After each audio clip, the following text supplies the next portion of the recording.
ಅಪ್ಪ ಗಣೇಶ, ನಾ ಮಾಡೋ ಕೆಲಸಗಳಲ್ಲಿ ಆಗಾಗ ಬ್ರೇಕ್ ಹಾಕಿ ಹಾಕಿ ಜಯ ಕೊಡ್ತಿದ್ಯಾ. ಇನ್ ಮುಂದೆ ಬ್ರೇಕ್ ಹಾಕ್ದಂಗೆ ಜಯ ಕೊಡಪ್ಪ. ಬಂದೆ ಪಾಪ, ತುಂಬಾ ಕಾಯಿಸ್ಬಿಟ್ಟೆ ನಿಮ್ಮನ್ನ. ನೀವು ಇಲ್ಲಿ ಈ ಮನೆಯಲ್ಲಿ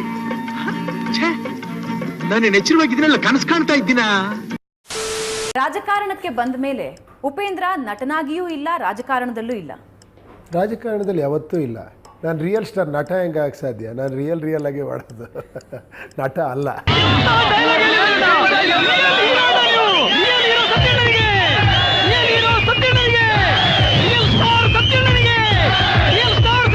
ಪ್ರಜಾಕೀಯ ಬಿಟ್ಟು ಬೇರೆ ಪಕ್ಷ ಸೇರಿದ್ದಿದ್ರೆ ಕತ್ರಗುಪ್ಪೆ ಕಾರ್ಪೊರೇಟರ್ ಆದ್ರೂ ಆಗ್ತಿದ್ರು ಉಪೇಂದ್ರ ಅವರು.